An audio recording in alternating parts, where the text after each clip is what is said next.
cage hurtles into the earth, dropping at an exhilarating 50 feet per second. In 10 minutes, the passengers have descended 2 miles beneath the surface.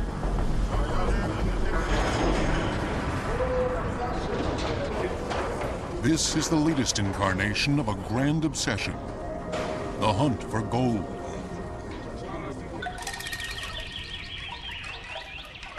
The South African deep mines are the richest gold mines in the world today, and the most treacherous. The natural temperature is 128 degrees. Air conditioning lowers that to a balmy 96. Subterranean reservoirs can dump 1,000 gallons of water an hour into a tunnel, resulting in stifling 100% humidity. Tunneling more than 2 miles deep pushes natural forces to the limit. Despite the best precautions that modern science can devise, these men encounter deadly risks that cannot be predicted or prevented. In the very deep mines, there's a tremendous force on the rock to enter the empty space. And the day I first arrived in South Africa to go into one of the deep mines, 3 men were killed in that mine as I approached it. They'd been working. They had no notion that anything was wrong, and there wasn't anything wrong except they were working in a deep mine, and the rock burst is like a machine gun. Spontaneous rock explosions are but one obstacle in man's enduring quest for the yellow metal. There is something about gold. If somebody says there's gold and it's free for the taking, thousands of people will uproot their lives to chase it. Like volcanic lava, gold was once contained deep beneath the earth. A metallic element, it ascends as superheated vapor, which mixes with other metals as the steam cools. Over millions of years, it slowly rises near the surface and within the sight of men.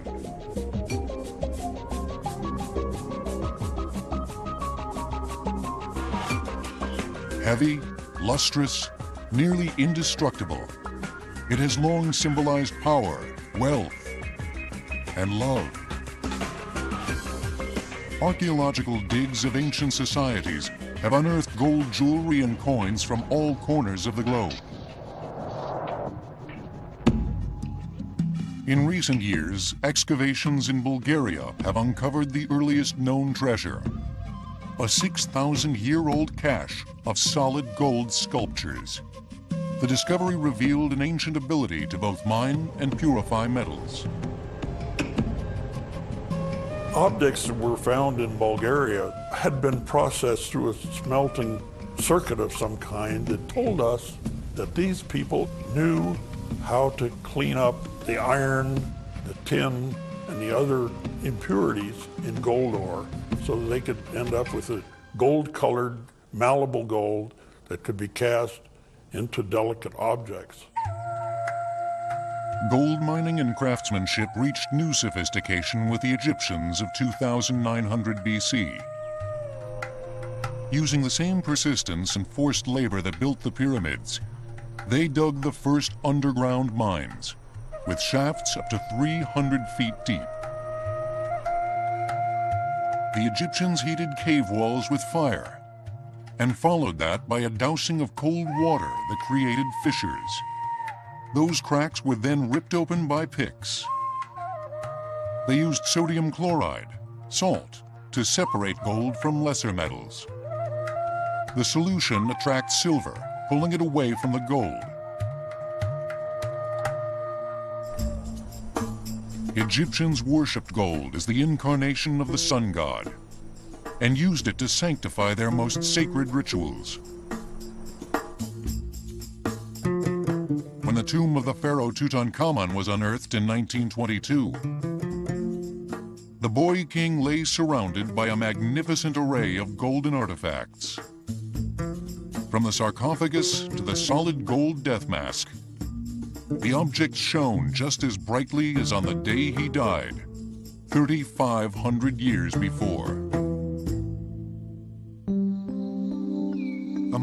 peoples of the Americas, the most advanced gold work came from the Moche of Peru. By 500 AD, they were dipping copper in a dissolved solution of gold, creating an early form of gold plating. By 1000 AD, gold mining was common in the Americas. Mayans used gold to create elaborate ceremonial objects, like this breast ornament. In Mexico, Aztec markets sold exquisite wares crafted by goldsmiths.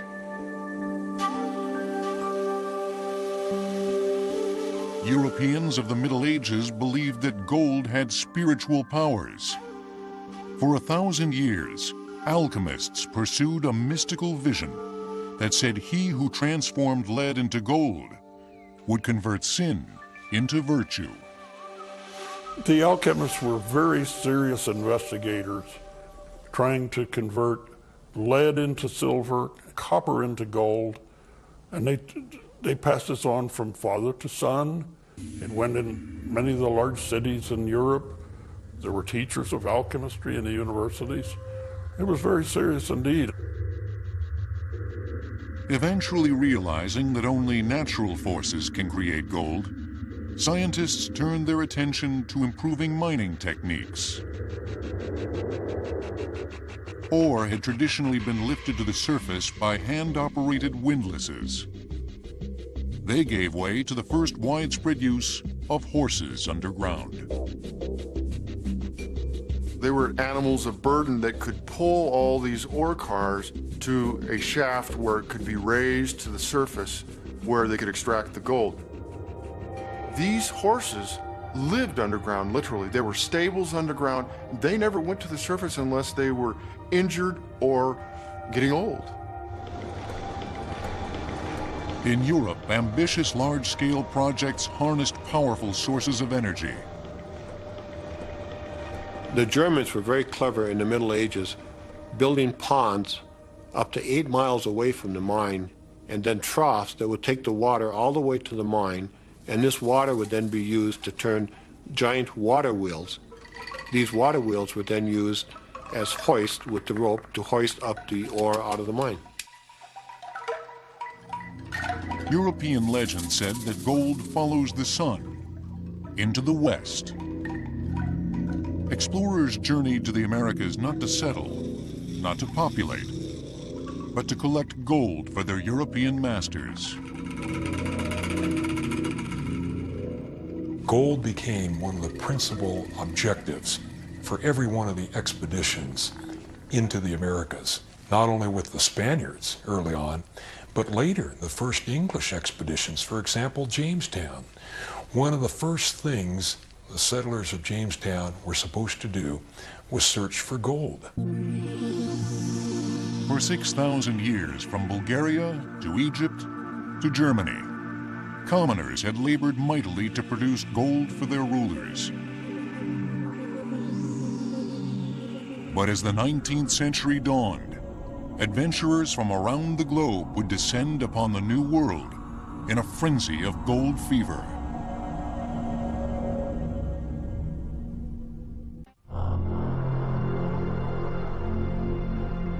Until 1799, gold mining was done in the name of king and country.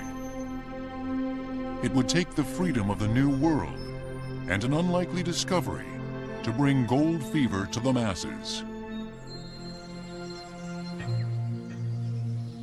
Little Meadow Creek outside Charlotte, North Carolina. Here, a 12-year-old boy would ignite the world's first great gold rush. In 1799, on a Sunday, Conrad Reed was playing hooky from church. He went along Little Meadow Creek and he saw something that attracted his attention. He reached down and picked it up and he realized it was very unusual, very heavy. Took it back to the family and nobody was able to recognize it as gold. They used it as a doorstop for 3 years. One of his neighbors suggested that Reed take this rock into Fayetteville with him, took it to a jeweler, and it was the jeweler that identified it as gold. Reed didn't really know what the value of this thing was, The jeweler got away with giving him $3.50 for this 17-pound nugget of gold. With gold then worth $15 an ounce, John Reed had been swindled out of $3,600. Word spread like wildfire, and thousands of Welsh, Cornish, Germans, Austrians, and Poles flocked to the region. Within a decade, 7 languages could be heard on the streets of Charlotte. By 1820, there were 300 gold mines in North Carolina. At first, prospectors used traditional methods called placer mining, which relies on nature to do the heavy lifting. Instead of men digging underground, natural forces bring subterranean earth to the surface.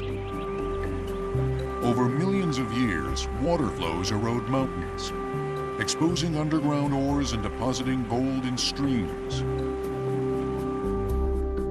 The miner merely searches the river and then separates out his treasure from sand and gravel. While prospectors are usually lucky to find tiny yellow flakes, the Reed gold mine property contained riches worthy of a pharaoh. Holes dug 3 to 5 feet deep, so-called placer pits, yielded astonishing finds.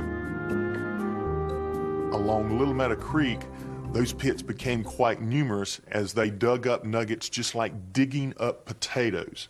In one area, they found 155 3/4 pounds of gold, every single nugget in excess of 1 pound each, in these placer pits.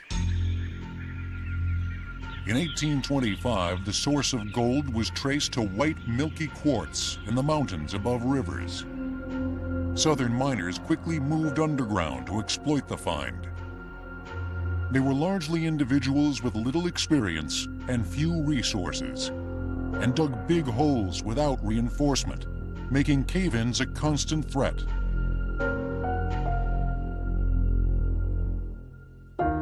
Charlotte established a pattern that would hold for future gold rushes. The lucky few hit the jackpot, while the vast majority struggled to survive. A miner's daily take might average $1, equivalent to $15 today.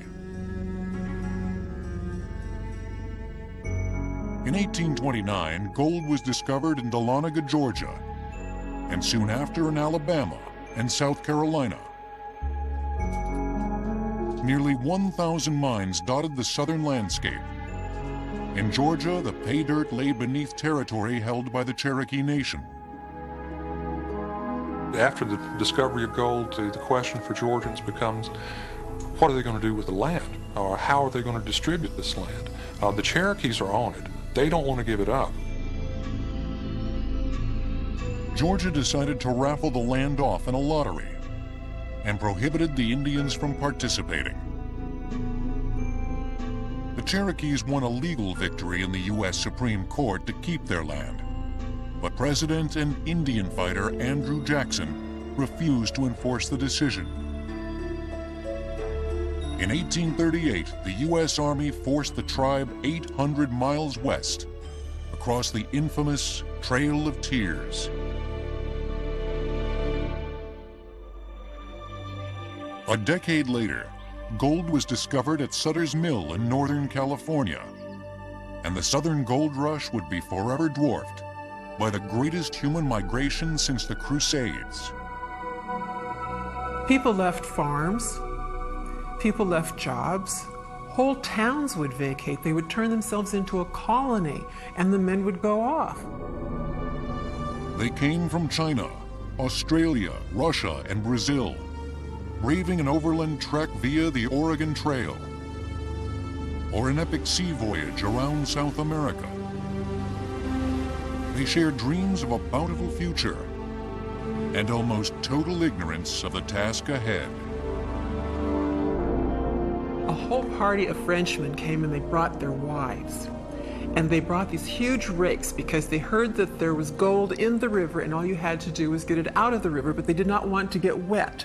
So they had manufactured these huge rakes which they intended to rake the river. There was even an advertisement that somebody had made up an ointment. If you could spread this ointment all over your body, and then all you had to do was get to the top of the hill and roll down, you would actually collect gold all over your body, and then you could scrape it off and you'd have all the gold you needed.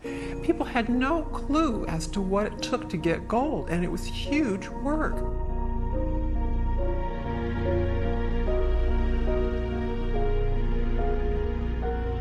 Labor in the diggings was backbreaking. You had to take advantage of certain times of the year when the flow of water had enough volume to wash the sands and gravels. This meant bent over next to a stream with ice-cold water for 12 hours or more a day. This meant shoveling huge mounds of pay dirt for 12, 15 hours or more a day. Many of these men ruined their health with this kind of effort, day in and day out for 3 or 4 months in a row.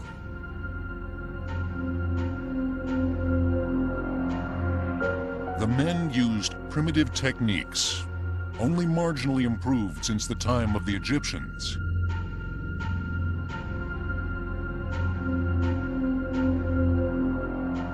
In 1848, prospector Ike Humphrey built the first cradle rocker, a simple contraption that was rocked back and forth with water to sift out sand from the heavier gold.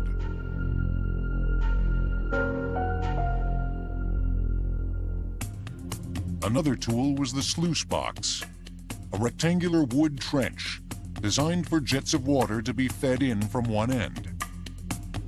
Amid the turbulence, gold sinks to the bottom and is captured by cleats. These evolved into long toms, 12 to 18-foot long crates that require a powerful stream of water and several men to sift through great piles of pay dirt. 100,000 optimists had stampeded into California, and within just 2 years, much of the surface gold was gone. In the years to come, the lone prospector with his pan would give way to large industrial mines and dangerous new technologies.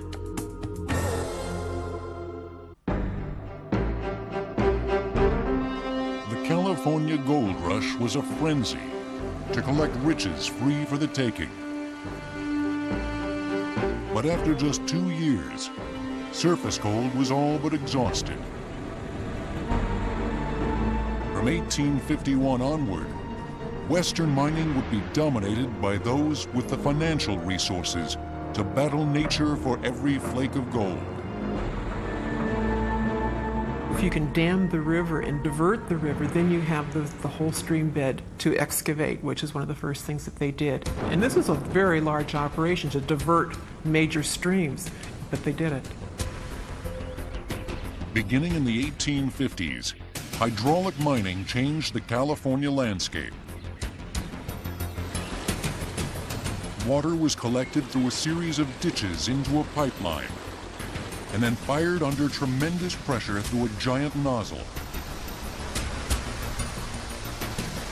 So powerful that it could kill a man at 200 feet, the jet stream tore away hillsides in the hope of revealing underlying deposits.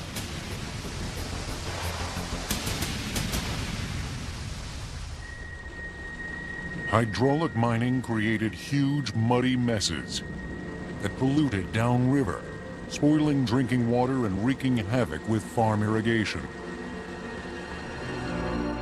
Long stretches of hillside vanished.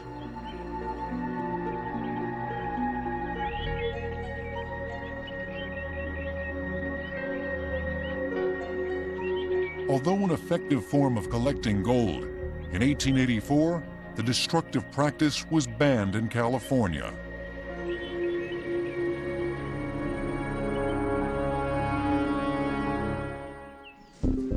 Throughout the American West, the future lay in hard rock mining. This meant searching for gold-bearing veins and breaking ore from deep within the granite core of mountains. It meant the industrialization of mines. Big money, heavy labor, and massive machinery.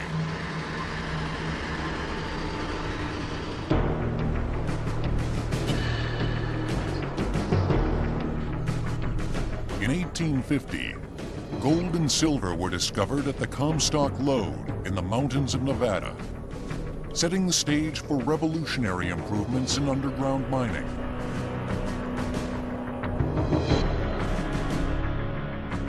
Philip Dietersheimer, a mining engineer at the Comstock Lode, devised the first reliable means of supporting deep tunnels. Known as square-set timbering, the system of interlocking wood beams was so sturdy that the collapse of any one section would not trigger a domino effect. And this meant now the shafts could go much deeper, and they did on the Comstock Lode. They went down to 1,000 feet, 1,200 feet, 1,500 feet. And after this, it was used throughout the West, in fact, throughout the world. Dietersheimer's ingenuity allowed Comstock miners to exploit the rich core of Mount Davidson. For 30 years, beginning in 1859, the Comstock produced $400 million in silver and gold. But yet again, more efficient mining meant environmental devastation. Square-set timbering devoured vast swaths of western trees. 80 million board feet of timber and lumber each year. Before long, the eastern slope of the Sierra Nevada was stripped bare for a stretch of 100 miles.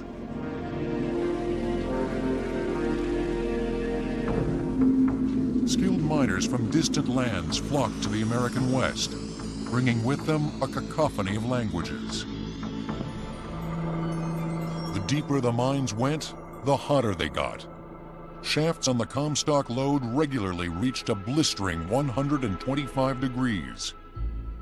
As a result, miners received a daily allotment of 95 pounds of ice per man and were forced to take breaks every half hour.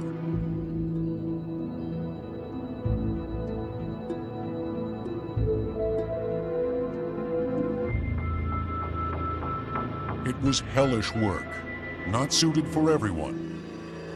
No one knew their way around a mine better than the men of Cornwall, who had a long heritage of tin and coal mining. Their industriousness inspired the maxim that wherever there's a hole in the ground, you'll find a Cornishman at the bottom of it. Their lore showed a healthy respect for supernatural forces. Cornishmen could also be hard-headed scientists, and they pioneered the use of steam engines to pump water from mine shafts. In California and Nevada, the water table is between 200 and 300 feet deep, and any shaft below that encounters subterranean reservoirs. The Cornish pump could drain 18,000 gallons of water per hour, and operated on some mines 24 hours a day for decades.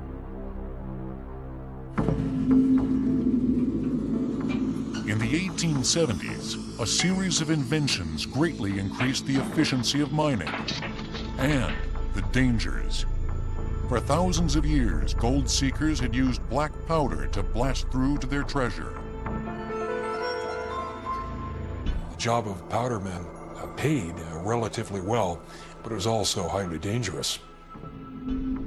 Dynamite replaced black powder, quadrupling explosive power. With it came noxious fumes that could suffocate miners.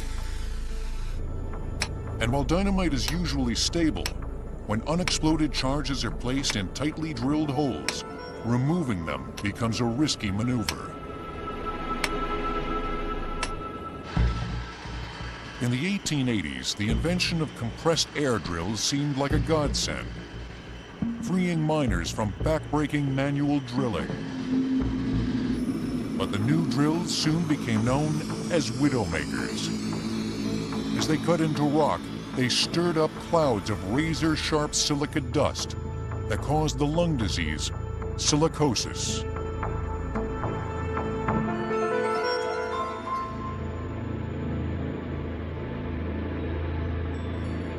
Hundreds died before a safer water flush drill was introduced in the 1890s.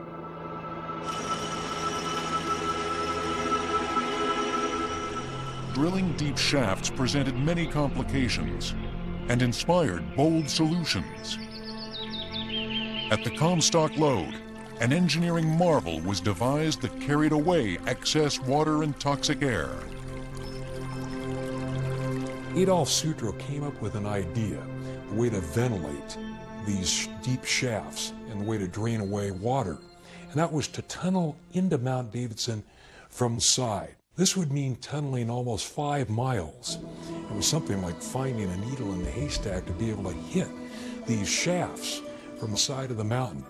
Nonetheless, Sutro did it, but it took him about a decade.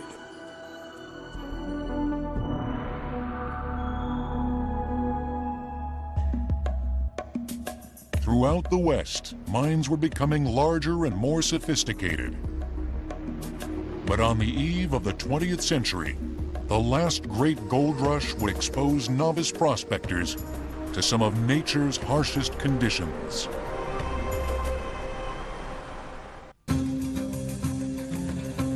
The Yukon River in far western Canada is the 5th largest in North America. Among its many tributaries is the Klondike. Local Indians had long noticed yellow metal in streams and ignored it as useless to them. In 1896, news of a golden bonanza hit the front pages, and the rush was on. The stampede into the Klondike in the late 1890s was the last chance for those who had missed the rush to California in 49, the rush to Nevada in 59, the rush to Arizona in the early 80s. All these great rushes had come and gone. And now there was one last chance for those to take part in a great adventure.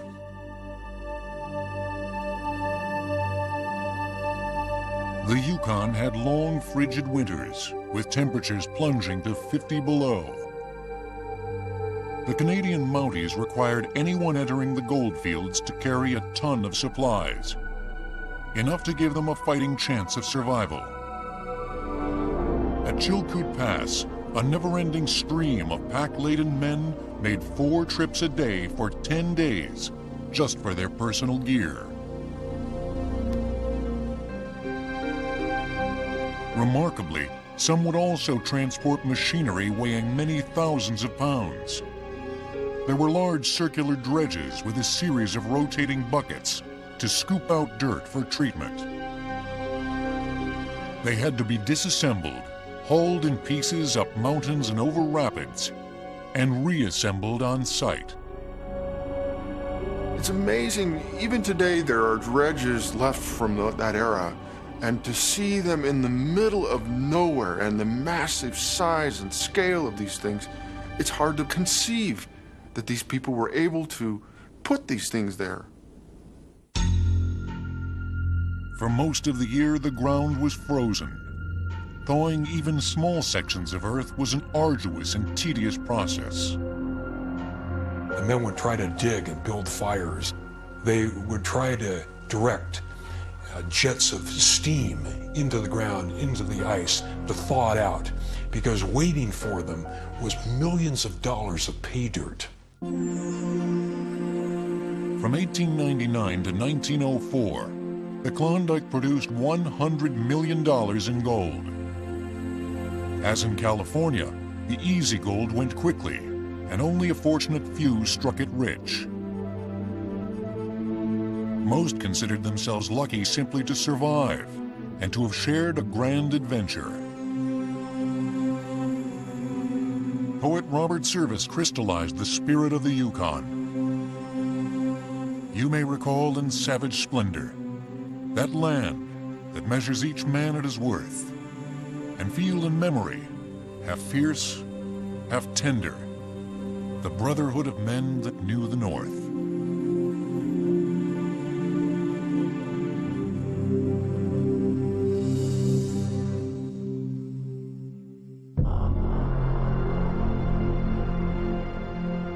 The romance of the Yukon drew a new generation of entrepreneurs and engineers to the goldfields of Alaska.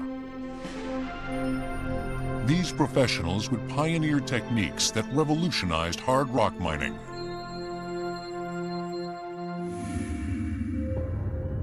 Alaskan ore is extremely low grade, with small deposits of gold spread over large areas. To be profitable, it must be collected and processed on an immense scale. By 1910, the Alaska Juneau mine was detonating 750 cases of dynamite at a time, breaking off millions of tons of rock in a single blast.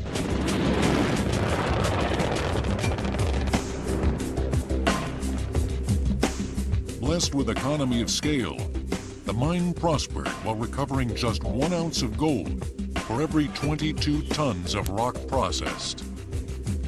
Gold is not found in big nuggets or big chunks. Most people, if they were given a piece of ore, gold ore, would not have the slightest idea there's any gold in it. A miner can work his whole life and not see a fleck of gold.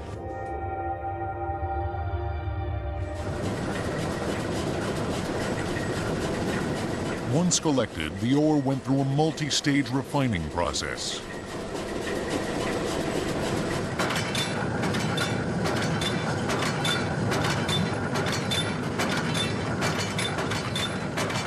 First, slabs of rock were crushed into manageable chunks.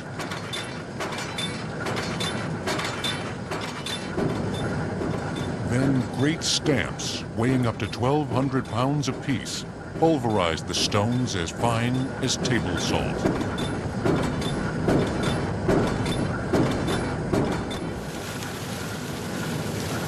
The powdered ore was mixed with water and fed downhill to amalgamation tables, where it was sprinkled with chemicals.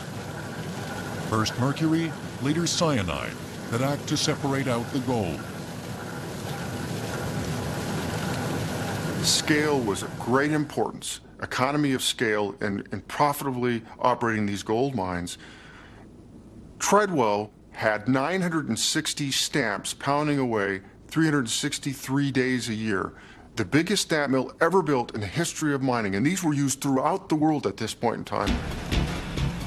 Stamp mills generated a tremendous roar that could be heard a mile away.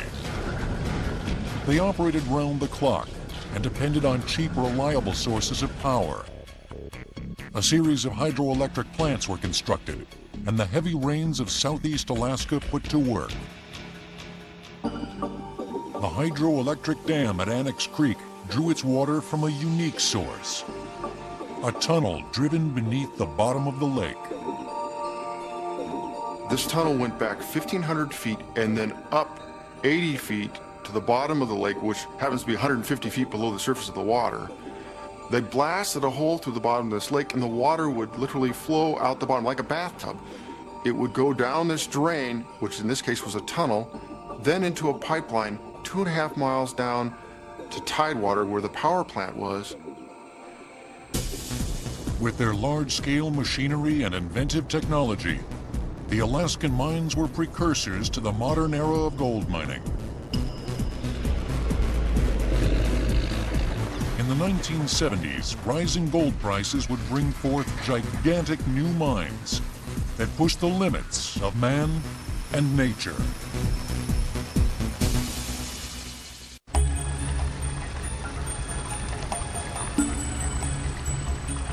For much of the 20th century, the value of gold was fixed at $35 an ounce.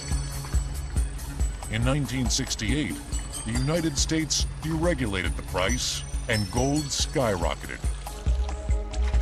Contemporary prices of roughly $300 an ounce have inspired immensely ambitious and expensive new mines. In the American West, mountains are moved and landscapes obliterated to make way for vast open-pit mines. Some of these pits are 2 miles long and a mile wide. I mean, they're massive. The scale of these pits are extremely impressive, and they're very deep, 600-700 feet deep in some of them. And you see these huge haul trucks where the tires on them are, say, 12 feet in diameter, and you look at them in the bottom of the pit when you're standing at the top, and they look like little toy trucks coming up the spiral road, hauling the ore up to the surface.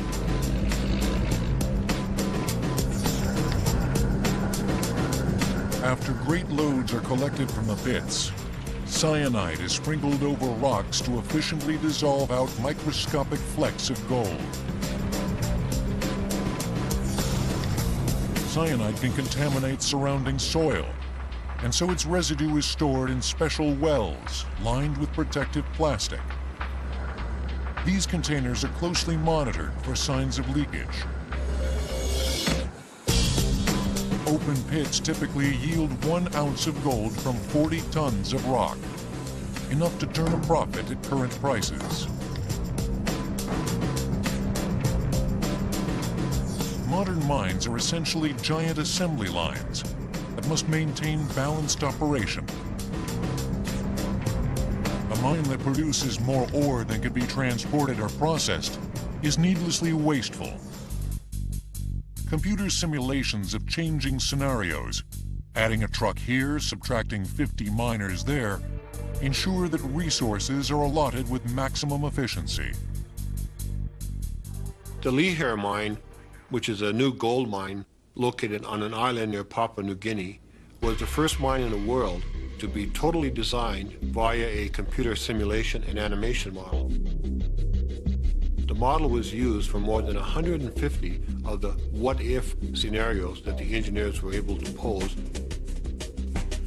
They did this back in Bristol, England, for the mine that was halfway around the world near Papua New Guinea. Building a modern mine requires years of analysis, planning, and drilling, and costs between $200 million and $1 billion before realizing any income. Exploration geologists are under intense pressure to locate rich areas that will eventually pay off.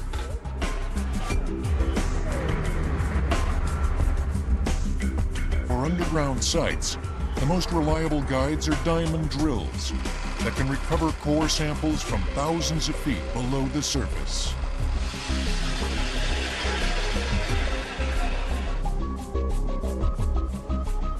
The deepest and richest gold mines in the world today are the South African mines. More than 2 miles deep, their construction demands a mix of meticulous instrumentation and brute force. During one of my trips underground in South Africa, we walked for a mile or two looking at everything, and I looked up and saw a sign hanging over the top of the drift. You are now leaving South Africa. We were entering another country deep underground. The surveyors were so exact, they were able to spot the exact inch where you're leaving the country. At the beginning of each 8-hour shift, groups of 150 miners reach the bottom after a swift 10-minute plunge.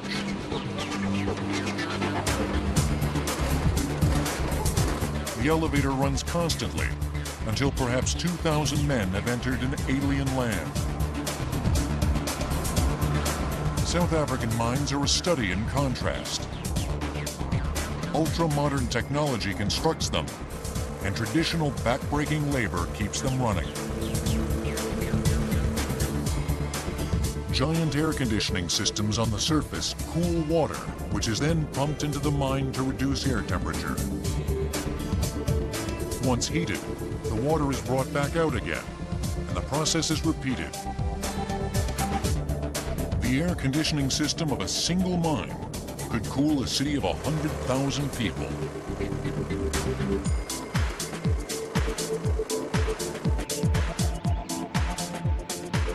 Miners receive special training in walking, crawling, and drilling in claustrophobic conditions. They hail from a variety of African tribes with different languages and rely on universal visual signals developed especially for underground mines. There are even light signals that don't require words or enunciation For example, the twisting of the head and rotating is no. And a lot of it is, if you twist a lot, it means there's danger. Spontaneous rock bursts are considered a kind of mini earthquake, and a single mine typically registers 700 such seismic events each month.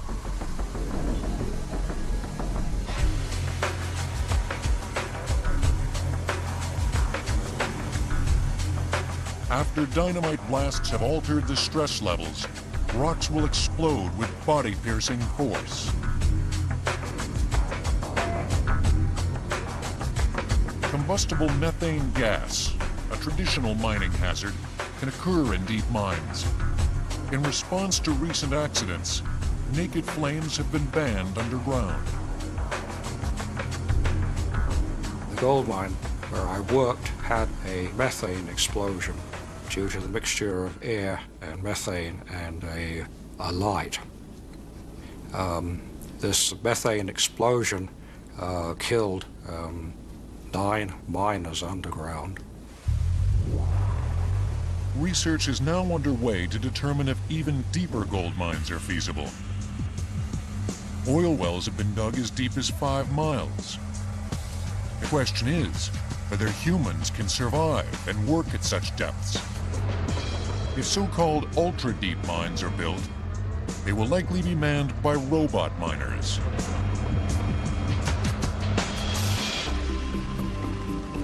In a world of change and uncertainty, gold is eternal. The history of human migration is in large part the history of gold's unique lure. Today, there is less gold per person than ever before, and it is increasingly difficult to find. But if the past is prelude, future gold seekers will discover ingenious new ways to pursue an ancient passion.